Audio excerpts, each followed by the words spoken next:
पिछले 2 क्लास में हम लोग ना कॉस्ट का इंट्रोडक्शन के बारे में थोड़ा बहुत समझे थे, कोई चैप्टर हम लोग स्टार्ट नहीं किए थे।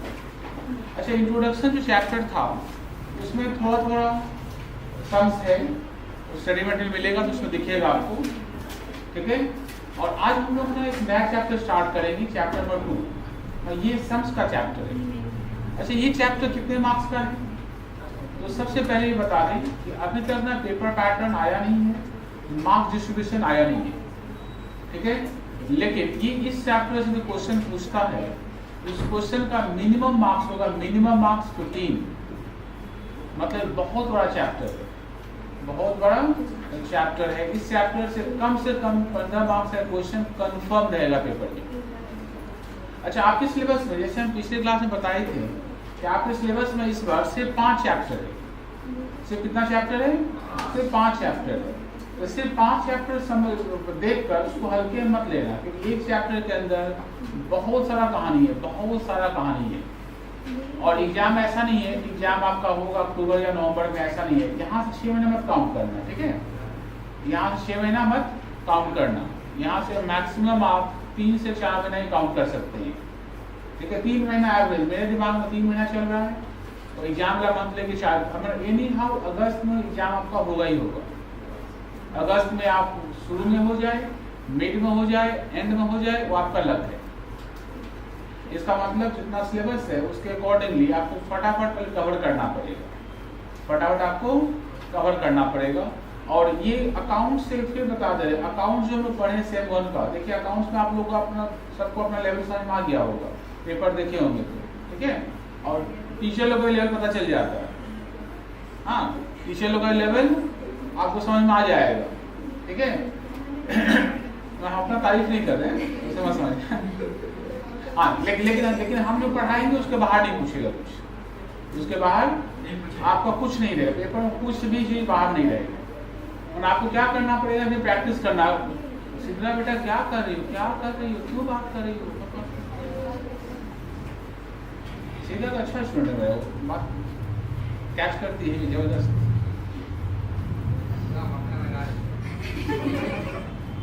नहीं, बच्चा लोग को क्या बोलते, मोटिवेट कर, मक्खन आने का नहीं। हाँ, क्या बोल बताओ तुम? हाँ, अकाउंट से डिफिकल्ट इस बार अपना कॉस्ट पेपर है। ये ना पढ़ते समय बच्चे लोग महसूस नहीं करेगा। देखिए पढ़ते जब पढ़ाएंगे ना तो सबको लगे बहुत ईजी है सर, मजाक कर रहे हैं। ये जब रिवाइज करिएगा ना तब आपको महसूस होगा कि इसमें कितना वेरिएशन है, कितना सारा बात है जो आपको याद रखना है, ठीक है। हम एक चैप्टर स्टार्ट करेंगे, चैप्टर का नाम है कॉस्ट। क्या नाम है उसका? आइए कॉपी निकालिए आप लोग, फॉर्मेट डिस्कस करेंगे हम। चैप्टर नंबर 2 है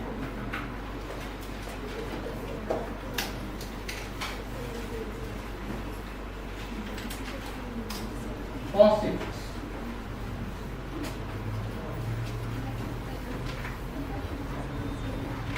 सबसे पहला बात कि हम लोग कॉस्ट किसको बोलते हैं? आइए, first one, meaning of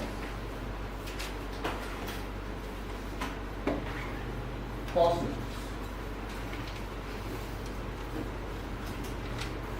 cost हम लोग किसको बोलते हैं? याद रखिएगा, यदि आप मैन्युफैक्चरर हैं तो आपको अपना कॉस्ट निकालने के लिए जो स्टेटमेंट बनाना पड़ेगा उस स्टेटमेंट का नाम होगा कॉस्ट शीट, ठीक है। कॉस्ट शीट एक कॉस्ट स्टेटमेंट है। ये कॉस्ट स्टेटमेंट का नाम ही है कॉस्ट स्टेटमेंट। इसका मतलब इस स्टेटमेंट में कोई इनकम मत लिखना। ये कॉस्ट स्टेटमेंट है जो मैन्युफैक्चरर यूज करेगा। यदि आप मैन्युफैक्चरिंग कंसर्न चलाते हैं या फिर किसी प्रोडक्ट का आप मैन्युफैक्चरर हैं और आपको यदि अपना प्रोडक्ट का टोटल कॉस्ट निकालना है तो आपको कॉस्ट शीट के हेल्प से कॉस्ट निकालना पड़ेगा। With the help of cost sheet आप अपना कॉस्ट फाइंड करिएगा, ठीक है। आइए, cost sheet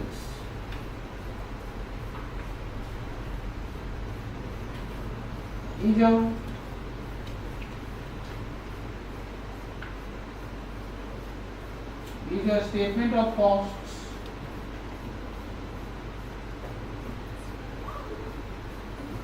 used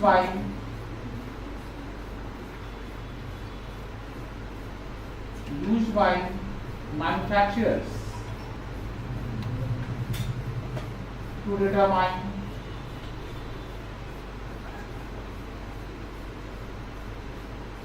the cost of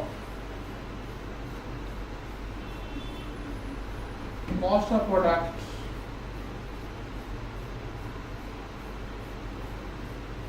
manufactured by them.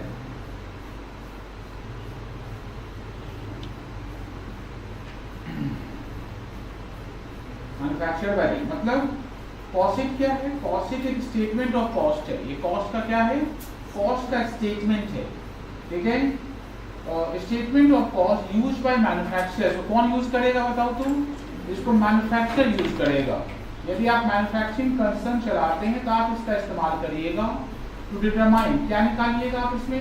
To determine cost of production, मतलब कोई प्रोडक्शन कॉस्ट है आप उसको फाइंड करिएगा। एकदम क्लियर? अच्छा, कॉस्ट शीट बनाते समय आपको ना फंक्शनल क्लासिफिकेशन ऑफ कॉस्ट को यूज करना पड़ेगा। जैसे कॉस्ट का हम लोग क्लासिफिकेशन डिस्कस किए थे ना, उसमें एक पॉइंट डिस्कस किए थे, उसका नाम था फंक्शनल क्लासिफिकेशन। फंक्शनल क्लासिफिकेशन हम ये बताए थे कि कॉस्ट को according to its function divide करते हैं।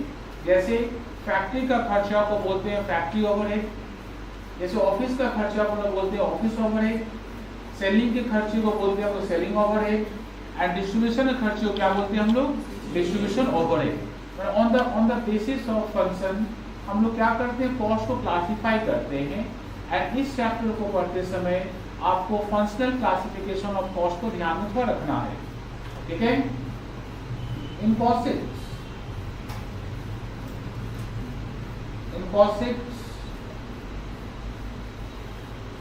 we shall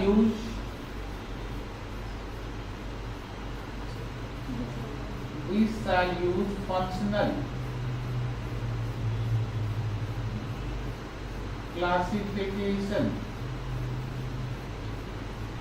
of costs, ठीक है। Since it is a cost statement, ये कैसा स्टेटमेंट है? It is a cost statement, so no expenses, sorry, no incomes are considered, no incomes are considered apart from sales। ध्यान रखना मतलब ये अपना कॉस्ट स्टेटमेंट है। खर्चा कितना है वो लिखना है। इसका मतलब इस स्टेटमेंट में क्या नहीं लिखना आपको? कभी कोई इनकम नहीं लिखना। कभी कोई इनकम आपको दिखे उस इनकम को कंसीडर मत करना। सिर्फ एक एक्सेप्शन है, उसका नाम क्या है? सेल्स। तो लास्ट में हम सेल्स को लेंगे तो प्रॉफिट पता चलेगा, ठीक है। अब आपको बताएंगे इसका फॉर्मेट कैसा होता है। पॉइंट नंबर 2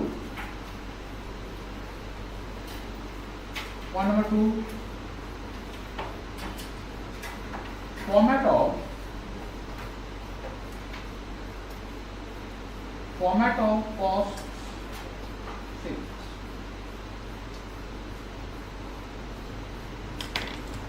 इसका फॉर्मेट आपको ड्रॉ करना पड़ेगा। 2 पेज में बनाइएगा, बड़ा फॉर्मेट डिस्कस करने वाले हैं, बहुत सारा बात बताएंगे।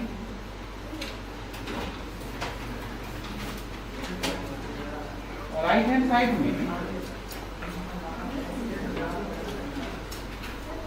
अमाउंट का हम लोग 3 कॉलम करेंगे। 1, 2 और ये कम से कम 2 पेज में बनाना है आपको। कम से कम आपको कम से कम 2 पेज बनाना है।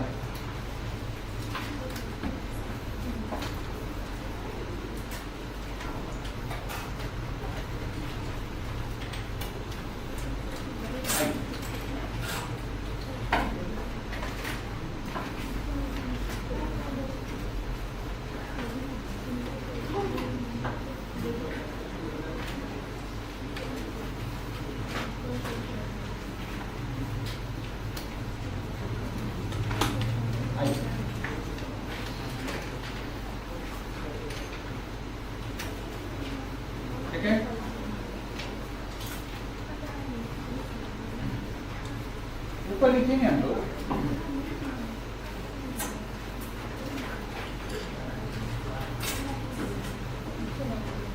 Statement of cost for the month या फिर ईयर इंडेड दैट हाँ आउटपुट होने से लेफ्ट हैंड में लिखना।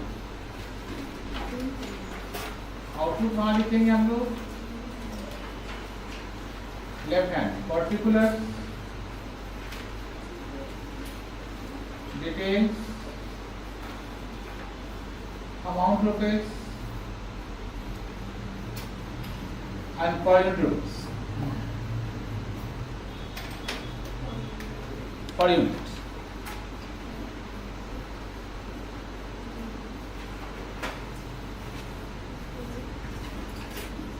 ठीक है,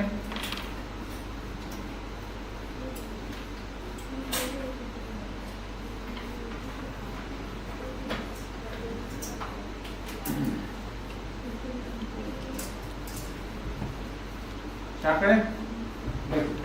सबसे पहले फर्स्ट कैलकुलेशन होगा, फर्स्ट कैलकुलेशन। अच्छा, जितना भी हेड्स होगा ना उसमें से बुलेट्स लिखते जाएंगे। जितना भी हम लोग का मेन पॉइंट होगा उसमें बुलेट्स देंगे। ठीक है, सबसे फर्स्ट कैलकुलेशन उसका नाम है रॉ मटेरियल। उसका नाम है raw material consume.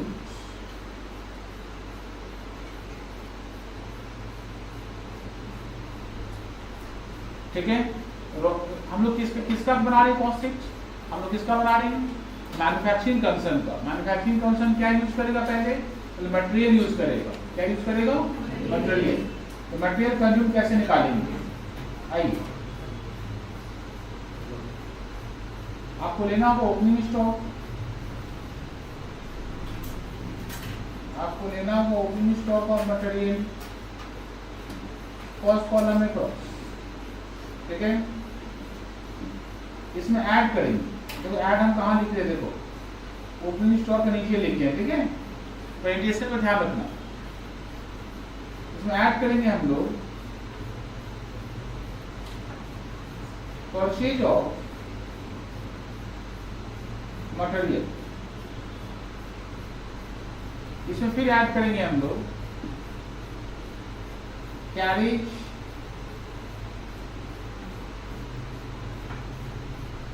Carriage on purchase. तो फिर ऐड करेंगे ब्रोकरेज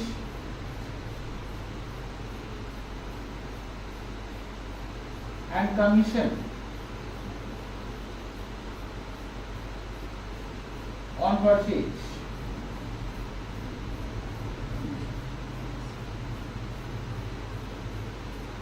ठीक है, मतलब मटेरियल खरीदते समय जो भाड़ा लगा वो ऐड करेंगे। जो खरीदते समय जो ब्रोकरेज कुछ कमीशन किसी को देना पड़ा उसको भी ऐड करेंगे। ठीक है, लेस क्या करेंगे? तो लेस कहाँ लिख रहे हैं देखना, ऐड के ठीक नीचे। सबसे पहले लेस करेंगे हम लोग मटेरियल रिटर्न। मटेरियल रिटर्न जो आपने खरीदा है तो उसको आप क्या करिएगा? वापस करिएगा। किसको? सप्लायर को। फिर से लेस करेंगे हम लोग abnormal loss of material. Material का जो एबनॉर्मल लॉस है, मतलब एबनॉर्मल लॉस का मतलब जैसे मटेरियल आपका स्टोलन हो सकता है, मटेरियल आपका चोरी हो सकता है, एक्सेट्रा। ये आपका क्या बताइए? तो एबनॉर्मल लॉस।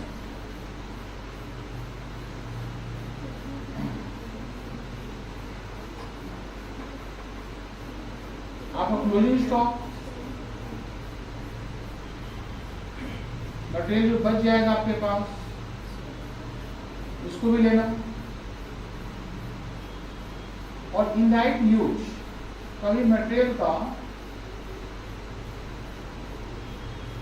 यदि आप इनडायरेक्ट यूज करते हैं उसको भी लेना। लेस करके मिडिल कॉलम फिर आउटर कॉलम,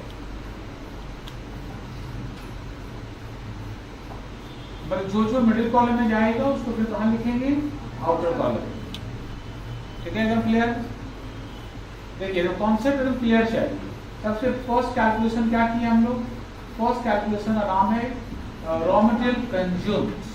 ये कैसे निकालते हैं, आपके पास जो ओपनिंग स्टॉक का मटेरियल का उसको लेना, आपने जो परचेज किया उसको ऐड करना, जो भाड़ा लगा, जो ब्रोकरेज है, जो कमीशन है उसको ऐड करना। आप जो वापस करिएगा, जो मटेरियल आपका नष्ट हो गया नॉर्मल लॉस, जो मटेरियल बच गया री स्टॉक, और मटेरियल का भी कोई दूसरा आप यूज कर लेते हैं, मतलब material use in repair, material का कोई दूसरा यूज हो जाता है तो रेट यूज नहीं रहा उसको लेस कर लेंगे। ये जो कैलकुलेशन करते हैं हम लोग ना मटेरियल का, ये अमाउंट टू टेक्स याद रखना, ये मटेरियल का डायरेक्ट यूज है, इसी का नाम होता है डायरेक्ट मटेरियल। जो पढ़े थे on the basis of nature cost are of three types, direct material, direct cost, direct material, direct labour and direct expenses. ये डायरेक्ट मटेरियल है, ये हम लोग क्या है डायरेक्ट मटेरियल। इसमें हम लोग ऐड करेंगे डायरेक्ट लेबर, क्या ऐड करेंगे बताओ तुम, डायरेक्ट वेजेज, या फिर इसका दूसरा नाम है फैक्ट्री वेजेज। ठीक है, या फिर इसका और एक नाम हो सकता है प्रोडक्टिव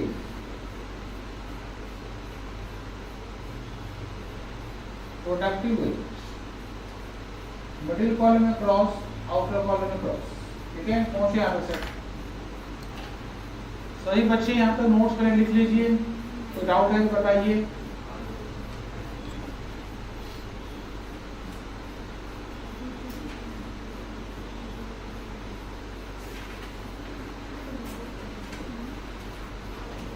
ठीक है,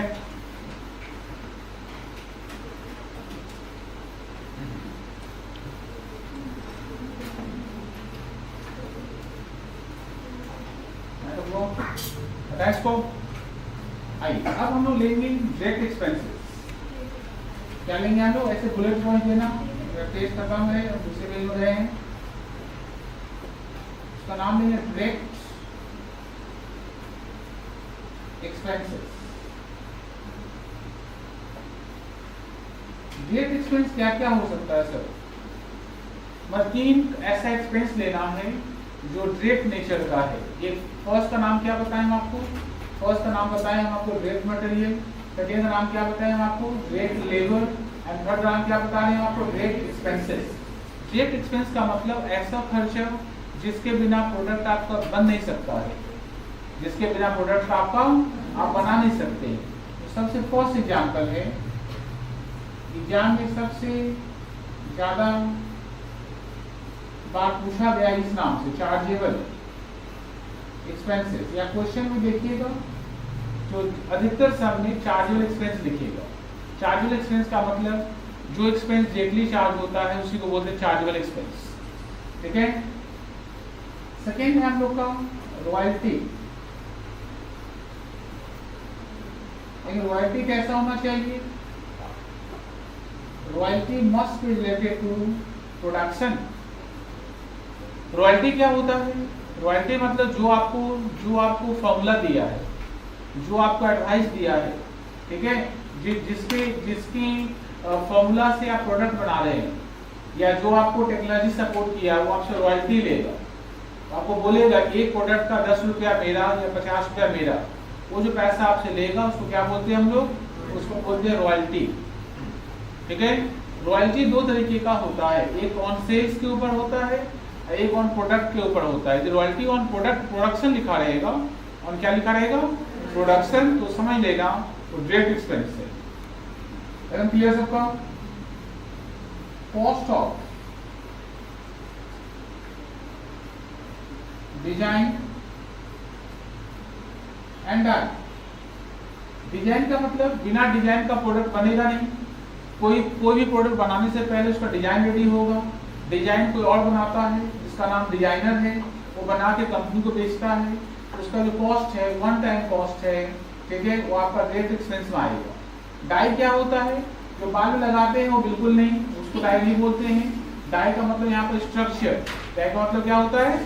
स्ट्रक्चर। जिस स्ट्रक्चर या जिस साइज का प्रोडक्ट बनाएंगे, ठीक है, वो जो डाई सेट करेंगे मशीन के अंदर, जो वो फार्मा सेट करेंगे, ठीक है, उसी को बोलते हैं डाई। वो एक ही बार सेट होगा, प्रोडक्ट बनने के बाद टूट जाएगा, खत्म हो जाएगा। Primary packing material, primary packing material मतलब ऐसा कोई पैकिंग मटेरियल जिसके बिना प्रोडक्ट मार्केट में आप ला नहीं सकते, जिसके बिना प्रोडक्ट मार्केट में आप नहीं ला सकते। प्रोडक्ट बहुत सारा ऐसा प्रोडक्ट है जिसको मार्केट में लाने से पहले उसका पैकिंग रेडी करना पड़ेगा। तो क्या रेडी करना पड़ेगा? उसका पैकिंग रेडी करना पड़ेगा। जब तक उसका पैकिंग नहीं रेडी करते हैं और उसका पैकेट नहीं रेडी करते हैं, तब तक वो प्रोडक्ट मार्केट में नहीं बिक सकता है। ऐसा बहुत सारा प्रोडक्ट है। उन सब प्रोडक्ट के लिए जो पैकिंग मटेरियल है वो डायरेक्ट एक्सपेंस है। जैसे एग्जांपल देते हैं आपको, जैसे मान लीजिए आपको जो कोल्ड ड्रिंक पीना हो, बहुत गर्मी है, कोल्ड ड्रिंक यदि आपको पीना हो तो कैसे पीजिएगा? घर जाइएगा, मम्मी से ग्लास लीजिएगा, मम्मी ग्लास देना, पापा से 10 रुपया लीजिएगा, आपके मूड पे देखिएगा टैंकर खा रहा था उसको दीजिएगा, एक ग्लास कोल्ड ड्रिंक देगा, घटाघट पीजिएगा। ऐसे पीते हैं क्या? अच्छा, कोल्ड ड्रिंक कैसे मिलता है? कोल्ड ड्रिंक ऑलरेडी बोतल में पैक करके आता है। अब सोचिए कि कोको कोला कंपनी या पेप्सी कंपनी या जो दूसरा कोल्ड ड्रिंक कंपनी है, कोल्ड ड्रिंक का लिक्विड बनाने से पहले क्या बना कर रखेगा? वो बोतल बना कर रखेगा। इसका मतलब वो जो बोतल जो है उसका डायरेक्ट एक्सपेंस है। अच्छा, उसमें बोतल भी 2 तरीके का होता है। एक कांच का बोतल है जो आप पी के वापस करना पड़ेगा आपको, ठीक है, तो वो भी डायरेक्ट एक्सपेंस है, लेकिन वो कंपनी के पास वापस आ जाता है ना, तो उसका दूसरे तरह का ट्रीटमेंट होता है, वो सेकेंडरी पैकिंग मटेरियल होता है, क्योंकि कंपनी वापस ले लेता है उसको, ठीक है। लेकिन ये प्लास्टिक वाला बोतल जो आपको मिलता है वो आप क्या करते हैं? उसको बोतल को कोल्ड ड्रिंक के साथ बोतल घर लेकर आ जाते हैं, तो कोल्ड ड्रिंक भी आपका और बोतल भी आपका, ठीक है। तो यदि कोल्ड ड्रिंक कंपनी बोतल बनाने से पहले लिक्विड बनाने से पहले क्या बना कर रखेगा? बोतल नहीं है उसके पास तो कोल्ड ड्रिंक नहीं बेच पाएगा ना। अच्छा, आप लोग सिगरेट पिए कभी? अच्छा, मत पीना, सुनना क्या है, पीने के लिए बोलते। मान लीजिए कंपनी है, उसका नाम ITC, देखिएगा उल्टा दुकान सिगरेट का बहुत सारा अच्छा दुकान है, देख लेना, या खराब का पानी देख लेना। कोई सिगरेट खरीदने के लिए आता आएगा तो देखिए वो बोलेगा भैया उसमें से एक सिगरेट दीजिए हमको। तो सिगरेट का ना पैकेट को देखना, सिगरेट में पैकेट होता है वो ना कार्डबोर्ड का बना रहता है और अच्छा कार्डबोर्ड आता है, और उसके ऊपर ना एक पॉलिथीन रैप किया जाता है। क्यों पॉलिथीन रैप रहता है? ताकि कार्डबोर्ड गंदा हो जाए क्या? नहीं, वो इसलिए रैप किया जाता है ताकि उसमें हवा ना घुस पाए। मतलब सिगरेट को एयर टाइट रखना पड़ता है। वो क्या करेगा? पॉलिथीन को हटाएगा, फिर उस देखिएगा वेल पॉलिश कार्डबोर्ड का सुंदर सा बॉक्स है, ठीक है। वो बॉक्स को खोलेगा तो उसके जैसे बॉक्स को खोलेगा देखिएगा एक ना फिर से पेपर है जो एल्युमिनियम पॉलिश रहता है। क्या रहता है? एल्युमिनियम पॉलिश रहता है, उसमें ना सिगरेट को रैप करके उसके अंदर रखा रहता है। ऐसा क्यों सर? क्योंकि सिगरेट जो है ना, सिगरेट उसमें भी उसको एयर टाइट नहीं रखेंगे, उसमें से हवा घुस जाएगा, ठीक है, वो जलेगा नहीं, सुलगेगा ही नहीं, तो लोग पी नहीं पाएगा। इसका मतलब सोचिए, वो सिगरेट कंपनी का सिगरेट बनाने से पहले ITC कंपनी कल को सिगरेट बनाता है तो सिगरेट बनाने से पहले उसको क्या रेडी करके रखना पड़ेगा? उसको बॉक्स रेडी करके रखना पड़ेगा, ठीक है। जैसे हम मेडिसिन यूज करते हैं, मेडिसिन जो खरीदते हैं, जितना ही मेडिसिन रहता है क्या रहता है? सील पैक रहता है। टैबलेट भी रहता है तो वो भी एल्युमिनियम वाला पैकेट में सील रहता है ना। इसका मतलब प्राइमरी पैकिंग मटेरियल है।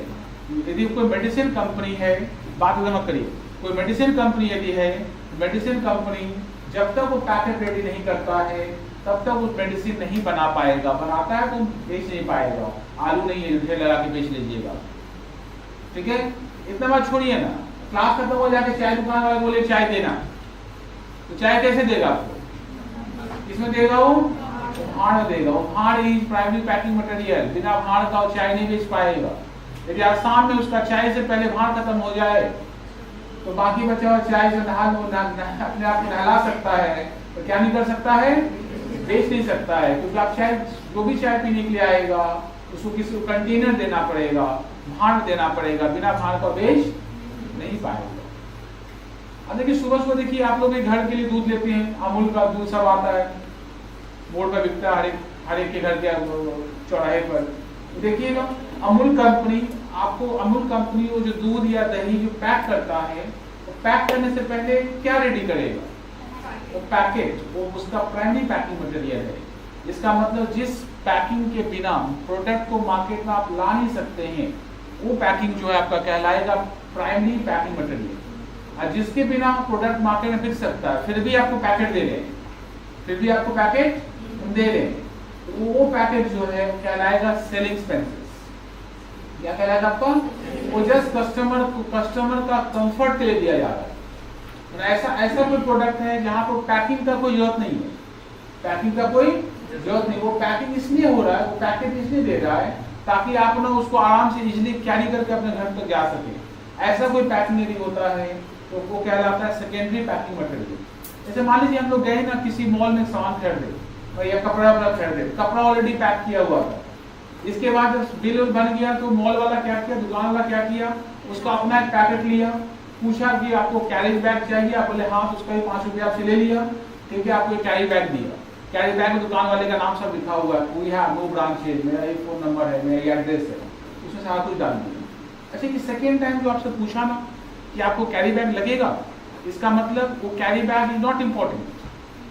वो कैरी बैग जो है, वो कैरी बैग जो है वो प्रोडक्ट को ले जाने के लिए या फिर प्रोडक्ट को आपको डिलीवर करने में उस कैरी बैग का कोई इम्पोर्टेंस नहीं है, वो एडिशनल है, इसीलिए उसका चार्ज ले रहा है, इसलिए उसका आपसे क्या ले रहा है? चार्ज ले रहा है, क्योंकि वो आपका कस्टमर के कंफर्ट के लिए हो रहा है। जैसे हम मिठाई दुकान गए, मिठाई दुकान वाले बोले कि हमको भैया 10 पीस रसगुल्ला दीजिए या 10 मिठाई दीजिए, वो क्या किया, एक ना क्या बोलते हो बॉक्स में, क्या बोलते, कार्टून वाला बॉक्स होता है, उसमें रसगुल्ला हमको या मिठाई दे दिया, गाटा उटा लगा दिया, ठीक है। अब हमको क्या देगा वो? अब हमको पॉलिथीन दे। अब जो पॉलिथीन दे रहा है, that polythene is called secondary packing material. उसका प्रोडक्ट से कोई लेना देना नहीं है, कस्टमर कंफर्ट के लिए है, उसका अलग से चार्ज आपसे ले सकता है, बिकॉज उसका अलग से सेलिंग एक्सपेंस है, ठीक है। लेकिन जो कार्डबोर्ड, हमको ये नहीं बोल सकता है कि घर से ना अपना टिफिन बॉक्स ले आइए, मिठाई खरीदना है, जाइए घर जाइए, घर से टिफिन बॉक्स लेके आइए, टिफिन में आपको मिठाई बॉक्स, ऐसा कोई बोलता है आपको क्या? नहीं। इसका मतलब वो जो फर्स्ट टाइम जो आपको डब्बा देगा या जो बॉक्स देगा वो प्राइमरी है, उसके बिना आप बेच नहीं पाएगा वो। लेकिन सेकेंड टाइम जो यूज कर रहा है, that one is secondary packing material selling expense में आएगा, प्राइमरी पैकिंग मटेरियल आपका डायरेक्ट एक्सपेंस में आएगा।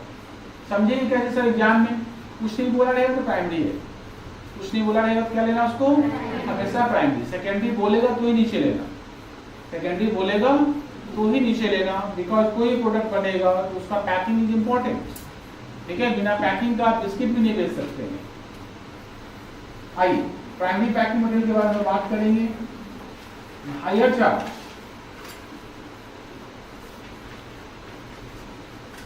Higher charge of special plan. Cost accounting में plant are of 2 types. Cost accounting में प्लांट कितने तरीके का होगा? प्लांट का मतलब प्लांट एंड मशीनरी। कॉस्ट अकाउंटिंग में हम लोग प्लांट को 2 पार्ट में क्लासिफाई करते हैं, एक का नाम रखते हैं जनरल प्लांट और एक का नाम रखते हैं स्पेशल प्लांट। दोनों में फर्क क्या है सर? जनरल प्लांट का मतलब ऐसा प्लांट जिसका रोज यूज करेंगे, जिसका इस्तेमाल एवरीडे करेंगे, वो कहलाएगा आपका जनरल प्लांट। स्पेशल प्लांट क्या है सर? ऐसा प्लांट जिसका रोज इस्तेमाल नहीं करना है, साल में 10 दिन 15 दिन या 20 दिन यूज करना है। लेकिन ऐसा भी प्लांट है जिसका रोज यूज आपको नहीं करना है, कुछ दिन ही यूज करना है, तो ध्यान रखिएगा उस प्लांट को परचेज करके मत रखिएगा, आपका हेडेक बढ़ जाएगा, पहले पैसा फंस जाएगा, दूसरा उस प्लान को रखने के लिए जगह चाहिए, तीसरा कोई आदमी चाहिए उसको चलाएगा, ठीक है, इसका मतलब आपका कॉस्ट बढ़ जाएगा। ऐसा कोई प्लान जिसका रेगुलर यूज आप नहीं करते हैं, उस प्लान को कभी खरीद के मत रखिए, उसको हमेशा कहाँ से मंगाइए, उसको हमेशा भाड़ा पे मंगाइए, जिस दिन जरूरत पड़े उस दिन मंगा लीजिए, काम करिए वापस कर दीजिए, काम करिए और क्या करिए उसको वापस कर दीजिए। उसको बोलते हैं hire charge of special plan. जिस प्लान का रेगुलर यूज ना हो वो कहलाएगा आपका स्पेशल प्लान, उसको हमेशा कंपनी को चाहिए तो उसको भाड़ा पे लाए, यूज करें फिर वापस कर दे, यूज करें और क्या करें उसको वापस कर दे। जो निकला इसका नाम रखेंगे ग्रॉस, का नाम रखेंगे ग्रॉस प्राइम कॉस्ट। फिर से आइए एकदम लेफ्ट की तरफ,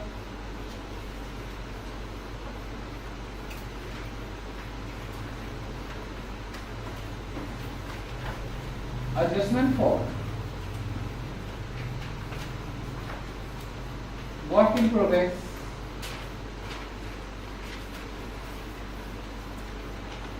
at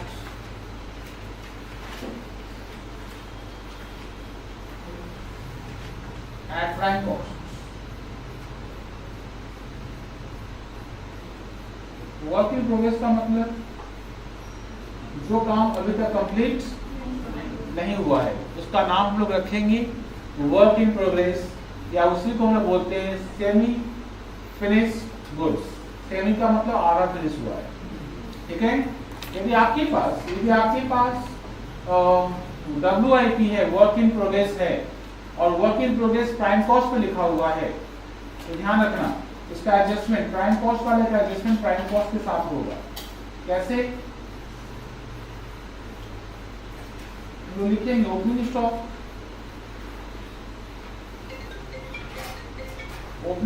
ऑफ WIP को ओपनिंग स्टॉक लेंगे, उससे लेस करेंगे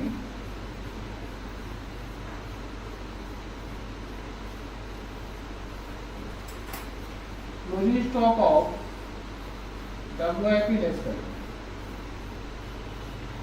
मिडिल में के बाद। इसका नाम रखेंगे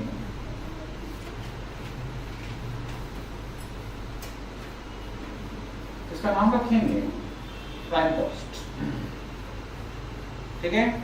अच्छा प्राइम कॉस्ट क्या हो यहां तक समझते हैं, फिर से एक बार रिकैप करते हैं फास्ट। प्राइम भी हम आपको कभी बोले प्राइम कॉस्ट निकालो तो बताना सर प्राइम कॉस्ट में 3 चीज लेना है, एक का नाम है डायरेक्ट मटेरियल, दूसरे का नाम है डायरेक्ट लेबर, एंड तीसरे का नाम क्या है डायरेक्ट एक्सपेंस। तीन को ऐड करने से प्राइम कॉस्ट निकल जाएगा।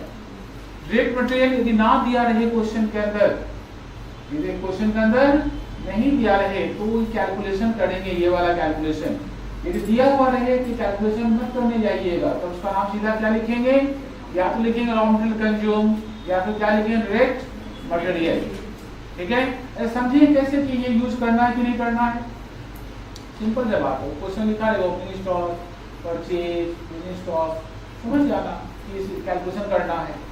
अब किसी क्वेश्चन लिख दे डायरेक्ट मटेरियल 2 लाख रुपए का, तो कैलकुलेशन किया हुआ है, मतलब डायरेक्ट मटेरियल लेना है, उसमें क्या ऐड करना है, डायरेक्ट वेज ऐड करना है। फिर इसमें क्या लेना हम लोग को, डायरेक्ट एक्सपेंस लेना है।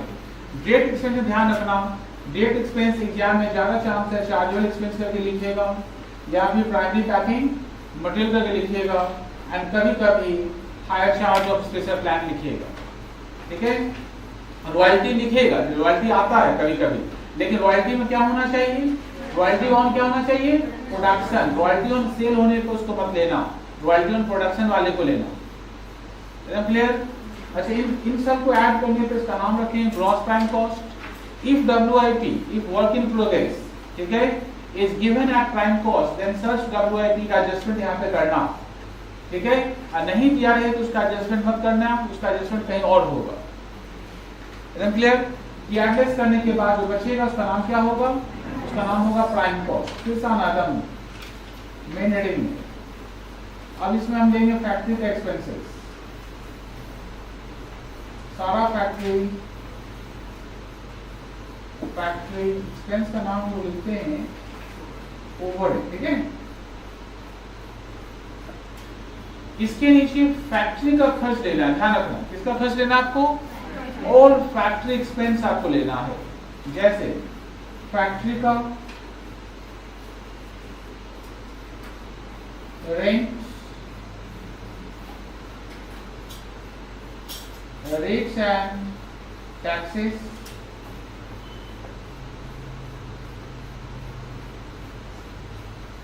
factory, electricity,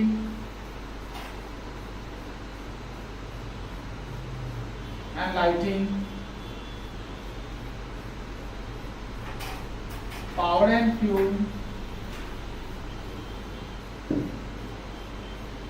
indirect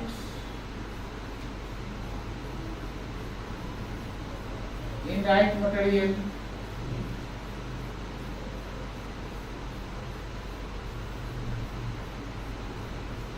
indirect wages,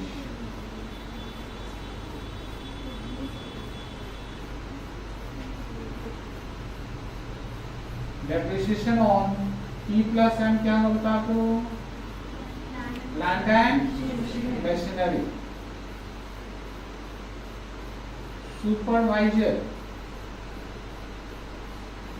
supervisor salary,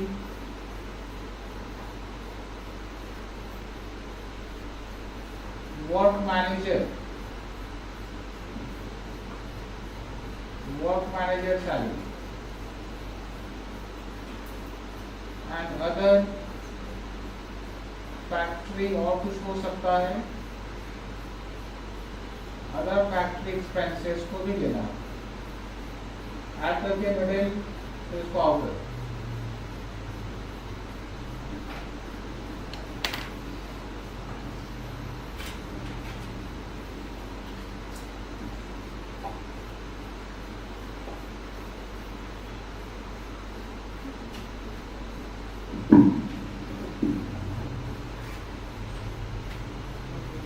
ठीक है,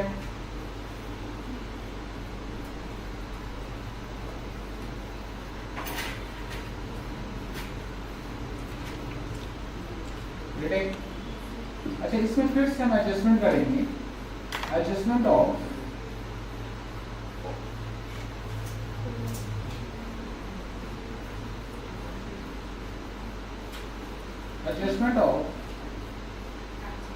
WIP, लेकिन ये किसमें होना चाहिए, एट क्या लिखे बता आपको, manufacturing, at manufacturing cost. WIP यहाँ पर लेंगे हम कौन सा, मैन्युफैक्चरिंग कॉस्ट वाला लेंगे, और WIP का वैल्यूएशन यदि मैन्युफैक्चरिंग कॉस्ट पे हुआ है तो उस WIP को यहाँ एडजस्ट करेंगे, या फिर किसी क्वेश्चन में कुछ नहीं लिखा रहे तो यही एडजस्टमेंट होगा, उसका एडजस्टमेंट ऊपर नहीं होगा। ऊपर एडजस्टमेंट तभी होगा कि क्वेश्चन में स्पेसिफिकली लिखा रहे कि प्राइम कॉस्ट है, ठीक है। क्या क्या लेंगे बताओ, ओपनिंग स्टॉक ऑफ WIP उससे लेस होगा,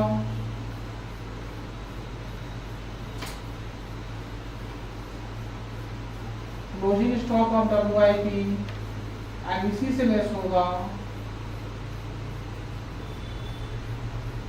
सेल ऑफ स्क्रैप, क्या लेस होगा, सेल ऑफ स्क्रैप वाले। ये जो निकला उसका नाम होगा वर्क्स कॉस्ट,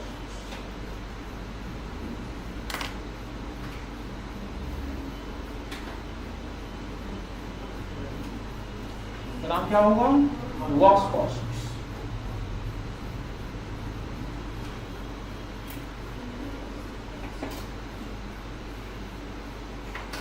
सबका हुआ, हटाए इसको,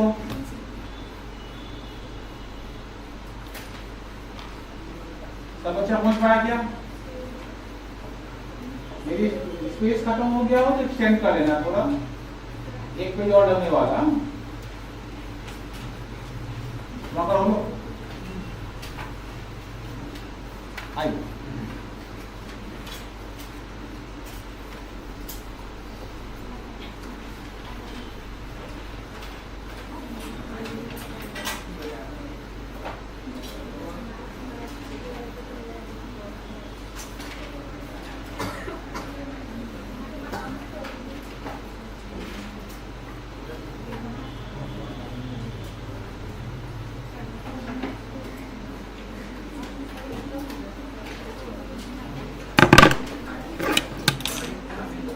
आइए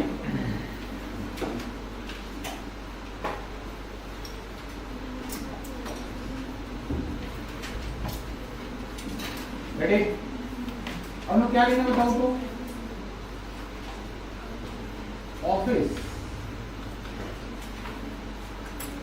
and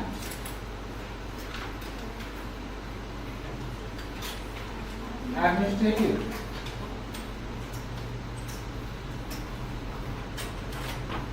overhead.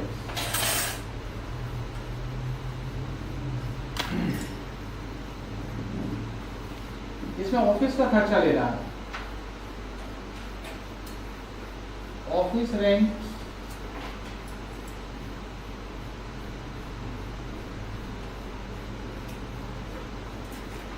Office salary,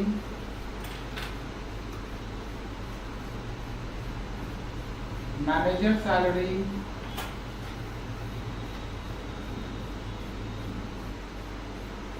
depreciation on furniture,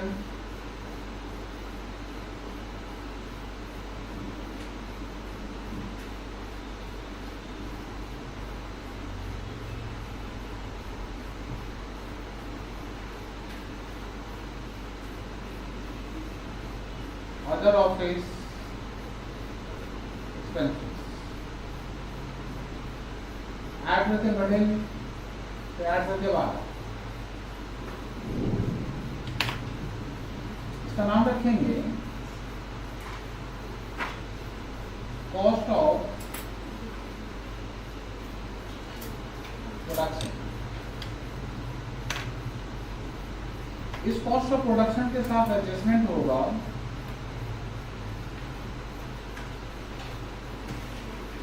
adjustment for finished goods,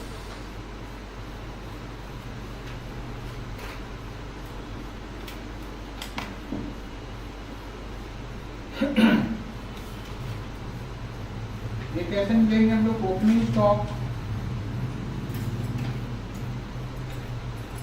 of FG,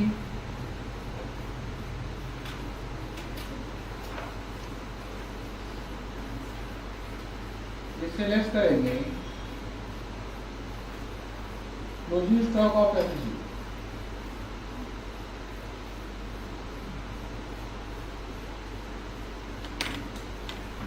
इसका नाम क्या रखेंगे हम लोग? Cost of goods sold, cost of goods sold. फिर चाहिए हमको selling and distribution, selling and distribution overhead.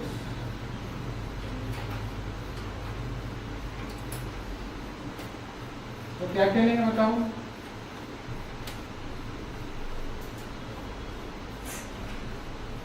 Salesman salary,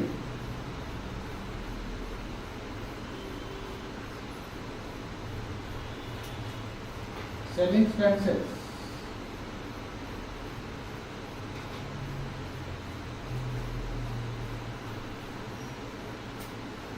selling commission,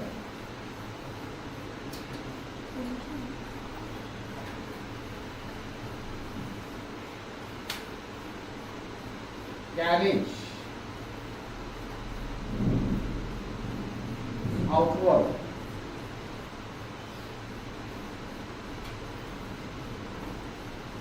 arrangement.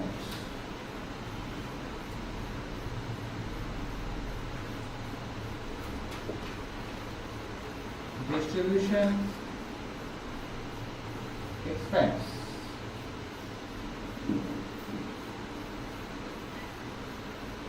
Distribution expense.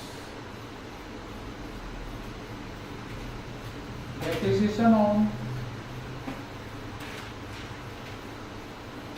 delivery van.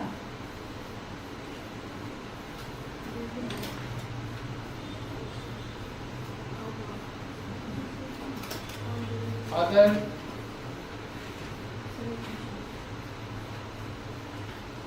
selling expense.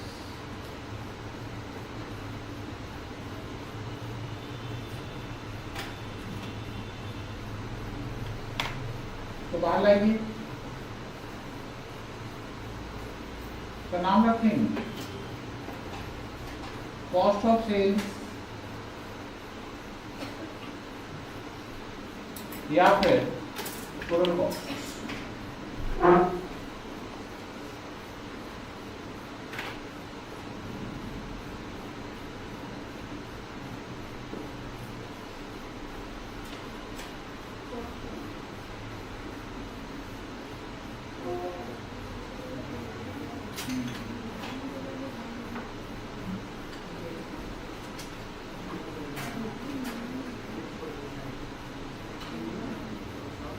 उसी समय तक, ठीक है।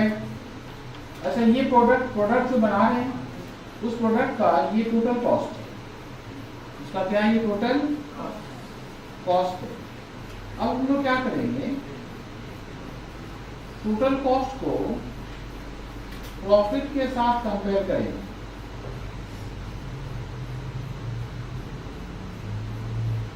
तो बचेगा, तो टोटल कॉस्ट को प्रॉफिट के साथ नहीं, इसी साथ कंपेयर करेंगे। ये कॉस्ट है तो कंपेयर करेंगे सेल्स के साथ। मान लो कॉस्ट है आपका, मान लो 1 लाख रुपए का, सेलिंग प्राइस है 1,10,000 रुपए का। 1,10,000 को 1 लाख से कंपेयर करेंगे तो बीच वाला जो गैप है पता चल जाएगा प्रॉफिट होगा या लॉस होगा। ठीक है, यहाँ तक पहुंचिए।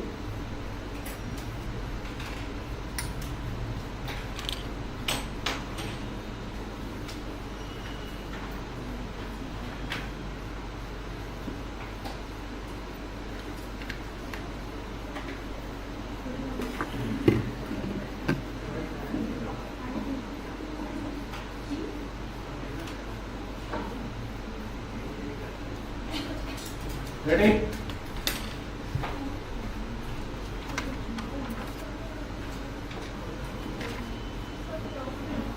हाँ बोलिए, बैलेंस में। अच्छा, किसी बच्चे के मन में ऐसा लगे ना कि सर 3 पेज का फॉर्मेट हो गया सर, कैसे याद करेंगे? तो पहला बात, इसको याद करने में कभी भी दिक्कत नहीं होगा। घर जाके नोट्स पढ़िए जरूर, हम आपको एक बार बताते हैं कैसे याद होता है। सबसे पहले 3 बात क्या लेते हैं, direct material, direct labour, direct expense. क्या आता है, प्राइम कॉस्ट। उसमें क्या ऐड करेंगे, उसमें ऐड करेंगे, नहीं उसको छोड़ दो, उसमें ऐड करेंगे फैक्ट्री ओवरहेड। तो फैक्ट्री ओवरहेड के बाद ऐड करने के बाद उसमें एडजस्ट करेंगे WIP को। क्या एडजस्ट करेंगे, ओपनिंग ऐड होगा, क्लोजिंग लेस होगा। ये ऐड लेस करने के बाद वर्क कॉस्ट निकलेगा। क्या निकलेगा, वर्क कॉस्ट निकलेगा। उसमें ऑफिस का खर्च ऐड करेंगे, जैसे ऑफिस का खर्च ऐड करेंगे तो निकलेगा कॉस्ट ऑफ प्रोडक्शन। ठीक है, उस कॉस्ट ऑफ प्रोडक्शन में फिनिश गुड्स को ऐड करेंगे, ओपनिंग को ऐड करेंगे, क्लोजिंग को लेस करेंगे तो निकलेगा कॉस्ट ऑफ गुड्स सोल्ड। उसमें सेलिंग का खर्चा को ऐड करेंगे तो निकलेगा टोटल कॉस्ट। उस टोटल कॉस्ट को सेल्स से कंपेयर करेंगे, निकलेगा क्या, प्रॉफिट। ये हेडिंग और सब हेडिंग आपको याद करना है। ये हेडिंग एंड सब हेडिंग से आपको समझ में आ जाएगा कि कौन सा आइटम कहाँ जाएगा। आपको सम करने पर अपने आप ही क्लियर हो जाएगा। पर हेडिंग एंड सब हेडिंग आपको बहुत अच्छी तरह से याद होना चाहिए, क्योंकि ना सम में बैक कैलकुलेशन भी होगा, उल्टा सम भी बनेगा। बहुत सारा सम क्या बनेगा, उसका मास्टर सम सब रहेगा। ठीक है, अच्छा अब हम लोग बात करेंगे, ये हम लोग अभी बात ये की कॉस्ट शीट का फॉर्मेट कैसा होता है। अब आपको हम ये बताएंगे कि इसका नाम है कि इसका नाम क्या बताओ तो कॉस्ट शीट ना। सारा आइटम क्या लिए, सारा आइटम कॉस्ट का है, सिर्फ एक ही लास्ट में सेल्स लिए हैं, बीच में कोई भी इनकम का आइटम नहीं है। अब हमको ये आपको हम लोग समझेंगे कि सर ऐसा कोई एक्सपेंस है सर जिसको हम कॉस्ट शीट करते समय नहीं ले सकते। मतलब हम लोग अब ये बात करेंगे कि कॉस्ट में भी ऐसा कौन सा कॉस्ट है जो आपको नहीं लेना है। ठीक है, तो जिस कॉस्ट को हम नहीं लेंगे या फिर जिसको हम बोलेंगे कि ये सब आइटम जिसको नहीं लेना है कॉस्ट शीट में, उसको बोला जाएगा purely financial expenses. Purely financial expense का मतलब वो एक्सपेंस पीएल में तो जाएगा लेकिन कॉस्ट शीट में नहीं आएगा। जैसे जानते हैं, जैसे इंटरेस्ट ऑन लोन, ठीक है, जैसे गुडविल रिटर्न ऑफ, जैसे डिस्काउंट अलाउड, ठीक है, जैसे डोनेशन एंड चैरिटी, जैसे इनकम टैक्स, ये सब एक्सपेंस तो है लेकिन ये कहाँ नहीं जा सकता है, ये कॉस्ट शीट नहीं आ सकता बिकॉज इसका प्रोडक्ट के कॉस्ट से कोई लेना देना नहीं है। जैसे डिस्काउंट अलाउड है, कैसे नहीं लेना देना है सर, डिस्काउंट अलाउड जो हुआ, नहीं डिस्काउंट अलाउड कब हुआ, प्रोडक्ट बन गया, बनने के बाद प्रोडक्ट को बेच दिए, अब बेचने के बाद कस्टमर को बोले जल्दी पैसा दो ना, 2% डिस्काउंट देंगे, वो 2% का प्रोडक्ट से कोई लेना देना है क्या, नहीं, वो तक प्रॉफिट को हैम्पर करेगा। वो किसको हैम्पर करेगा, तो आपका प्रॉफिट को सिर्फ अफेक्ट करेगा, आपके प्रोडक्ट के कॉस्ट को नहीं। इसका मतलब ऐसा कोई भी खर्चा जो आपको लगे कि प्रोडक्ट बनने के बाद का है, जैसे बैड टैक्स, हाँ तो बैड टैक्स कब होता है, प्रोडक्ट बन गया, बेच दिए, पैसा डूब रहा है, तो आपका पीएल का आइटम है। इसका कुछ ऐसा आइटम्स है जो कॉस्ट शीट में नहीं आएगा, क्वेश्चन के अंदर तो रहेगा पर आपको कॉस्ट शीट में उसको नहीं लेना है। आइए पॉइंट नंबर कितना चलेगा,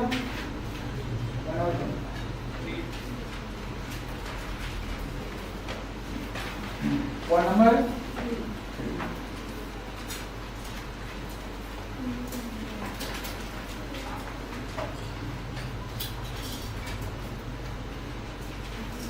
expenses not considered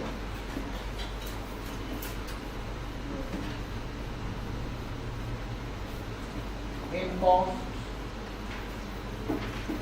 sheet.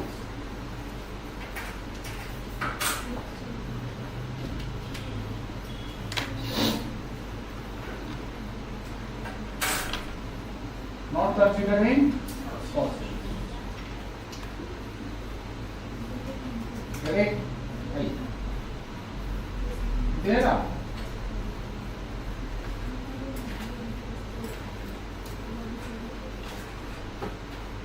certain expenses which will not come in cost, but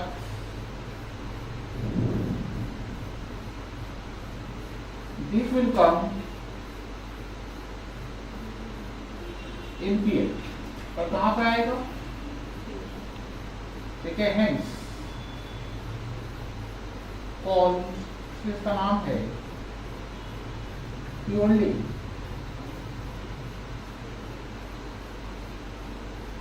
financial, purely financial expenses. कुछ ऐसा एक्सपेंसेस है जो आपका कॉस्ट शीट में नहीं आएगा लेकिन पीएल में आएगा, इसलिए उसका नाम क्या रखा जाता है, purely financial expenses. Example number 1, interest on loan,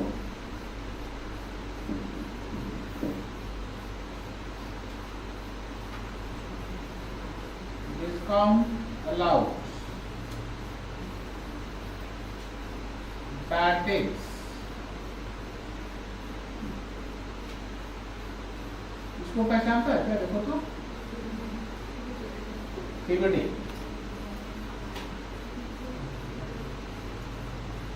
charity donations.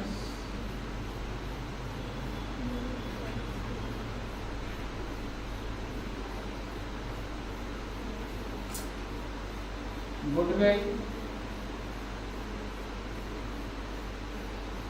written off,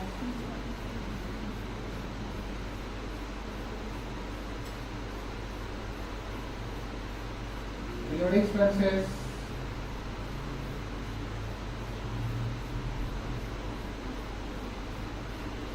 income tax,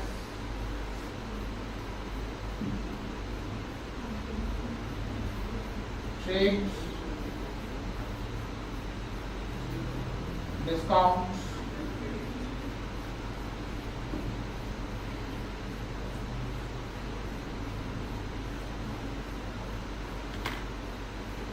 okay, I know 4.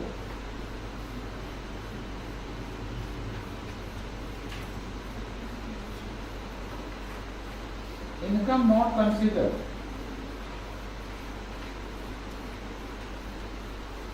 In cost. The simple answer. ये cost statement है. Other than sales, none of income should be considered. ठीक है? A cost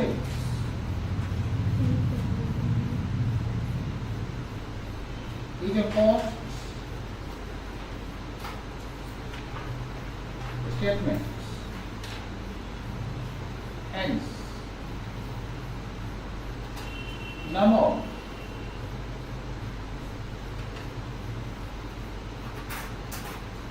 income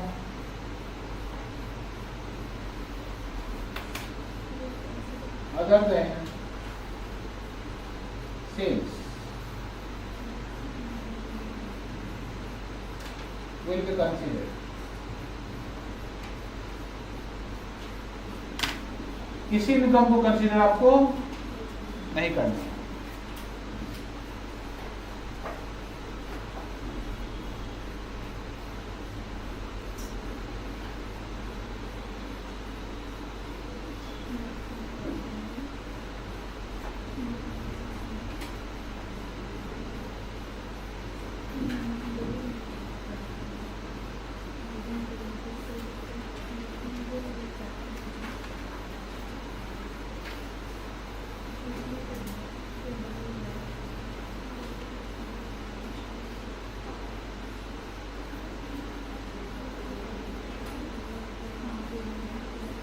इसको पहचानता है देखो तो FG मतलब फिनिश गुड्स. अच्छा ये जो FG कहाँ का FG है बता तू. ये FG कहाँ का देखो ये देखो ये लिखे हैं हम लोग ने opening stock of finish goods. ये क्वेश्चन में हमेशा दिया रहेगा. ये लिखे ना closing stock of finish goods. ये हम लोग निकालेंगे. इसको हम लोग फाइंड करेंगे. तो closing stock of finish goods कैसे निकालते हैं उसका अलग अलग मेथड्स है. ये क्वेश्चन बताएगा कि इस सम्स में इस मेथड से निकालो और इस सम्स में इस मेथड से निकालो. There are 4 methods. 4 मेथड है. इसका मतलब एक सम 4 तरीके से बन सकता है. एक सम 4 तरीके से बन सकता है. 4 मेथड है स्टॉक वैल्यूएशन करने का. पहले का नाम है FIFO, दूसरे का नाम है LIFO, तीसरे का नाम है सिंपल एवरेज एंड चौथे का नाम है वेटेड एवरेज. ठीक है 4 मेथड. इसका मतलब जो बेसिक सम जब स्टार्ट होगा उसमें 4 वैरायटी का सम सीखना पड़ेगा फॉर्मेट वाले. ठीक है मेथड 1. पहले मेथड का नाम है आपको FIFO. Method 2 LIFO. मेथड 3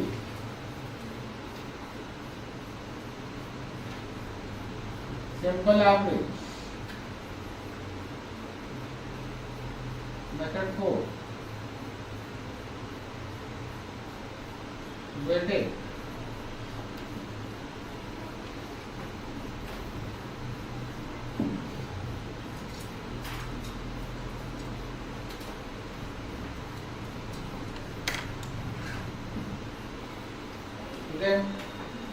आइए हम आपको समझाएंगे पहले ये फीफो क्या होता है या फीफो में स्टॉक वैल्यूएशन कैसे निकालेंगे।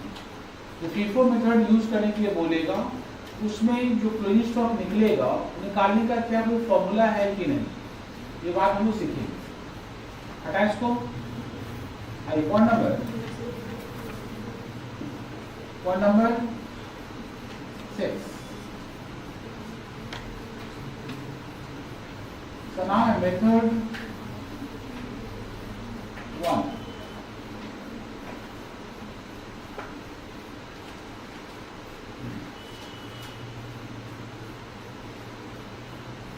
Closing stock of FG under FIFO.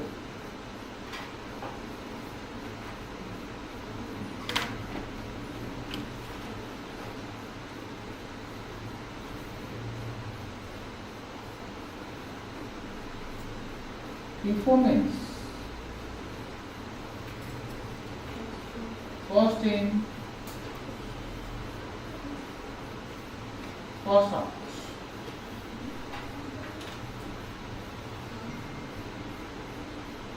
FIFO मतलब क्या?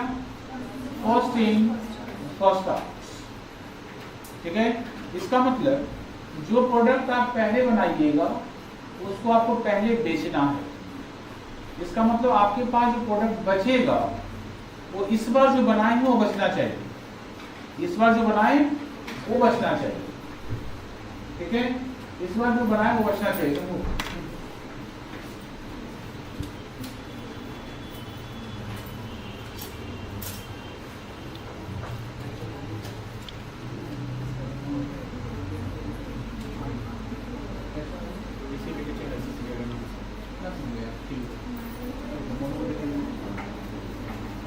आइए, FIFO means first in first out.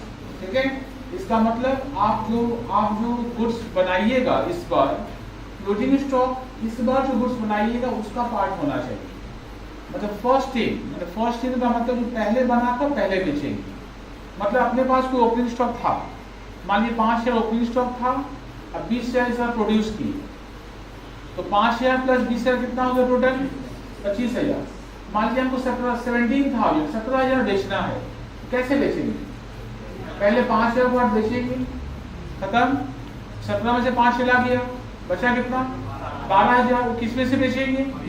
इस बार जो प्रोड्यूस किए हैं 20,000 उसमें से बेचेंगे। इसका मतलब क्लोजिंग स्टॉक जो बचेगा इस ईयर का प्रोड्यूस किया हुआ गुड्स बचेगा। ठीक है, it means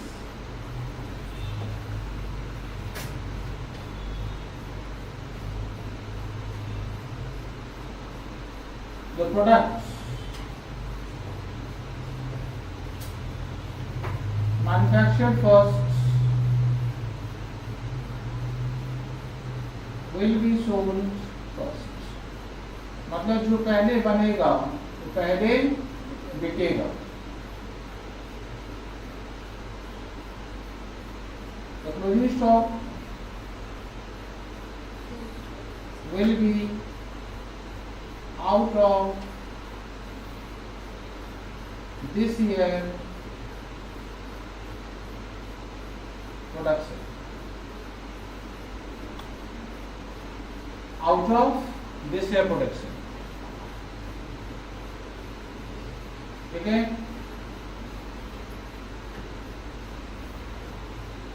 the value of closing stock कैसे निकालेंगे? एज, जैसे बोले क्लोजिंग स्टॉक निकालो तो फॉर्मूला यूज करना। आप लेना कॉस्ट ऑफ प्रोडक्शन, क्या लेना? कॉस्ट ऑफ प्रोडक्शन लेना, उसको आप डिवाइड करना टोटल यूनिट्स प्रोड्यूस्ड। इस बार जो आपका प्रोडक्शन है उसे डिवाइड करना, मल्टीप्लाई करना अनसोल्ड यूनिट से।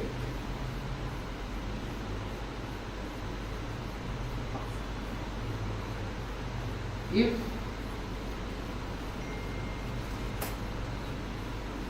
if any figure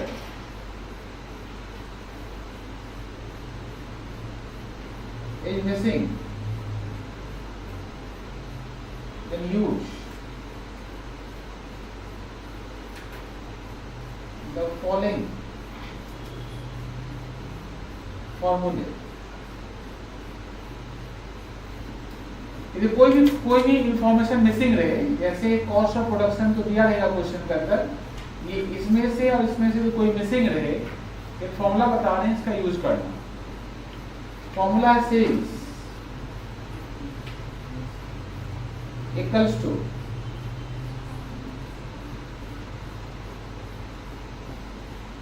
opening stock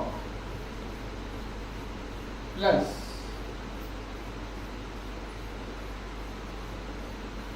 production minus closing stock. इस फॉर्मूला में ध्यान रखना, all figures are in units.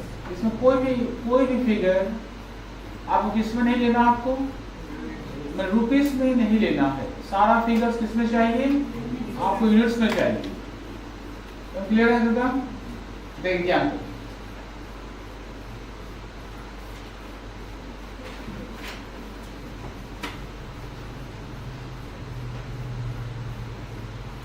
Opening stock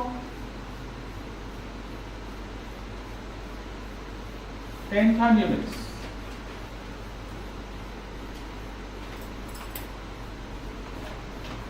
production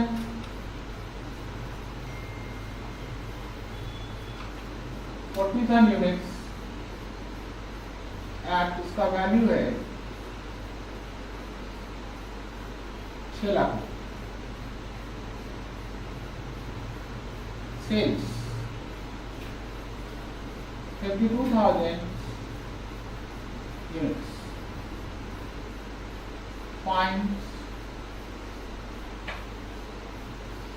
closing stock under ठीक है।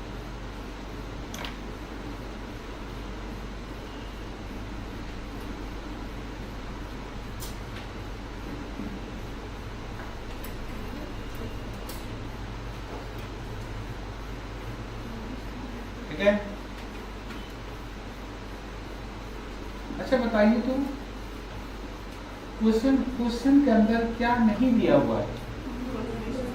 क्लोजिंग स्टॉक का क्वांटिटी ना नहीं दिया हुआ है, पर हम तो ऐसे नॉर्मल सिखाएंगे तो आप तो ऐसे समझ जाइए, लेके बताएंगे तब तो। देखो ओपनिंग कितना था, प्रोडक्शन कितना हुआ 40, बेचा कितना, तो ज्यादा नहीं गया 42। मतलब आपके पास था कितना 10,000, आपने प्रोडक्शन कितना किया 40, आपने बेचा कितना, तो कॉमन सेंस का बात है, बचेगा कितना 8,000। अच्छा इसको फॉर्मूला बताइए सर। देखो फॉर्मूला क्या है, सेल्स इक्वल्स टू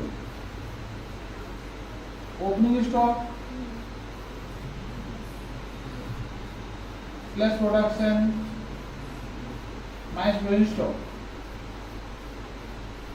और फिगर किसमें लेना पड़ेगा आपको, यूनिट्स में, सारा फिगर यूनिट्स में लेना। सेल्स कितना बता 42, ओपनिंग स्टॉक कितना बताओ 10, प्रोडक्शन कितना बताओ 40, एंड क्लोजिंग स्टॉक को क्या लिखेंगे, क्लोजिंग स्टॉक। Therefore निकालो क्लोजिंग स्टॉक,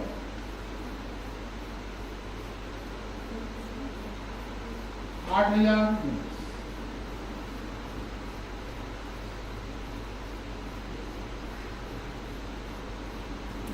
इसका वैल्यू निकालो, फॉर्मूला निकालो, वैल्यू ऑफ क्लोजिंग स्टॉक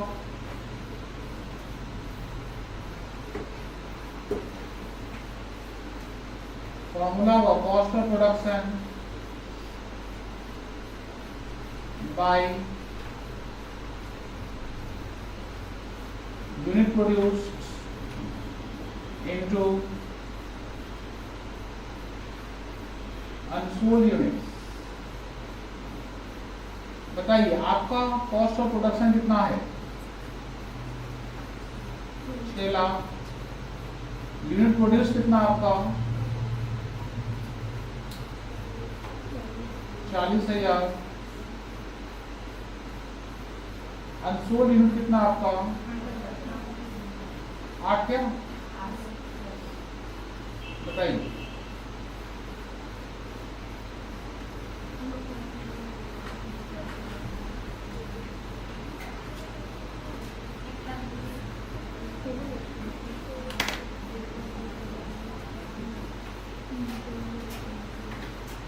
ठीक है, क्लियर है क्या? अगले क्लास में मिलेंगे, ठीक है? लेकिन ज्यादा पढ़िएगा, नोट से पढ़कर, ठीक है? अगले क्लास सम स्टार्ट हो जाएगा। देखिए देखिए देखिएगा, देखिए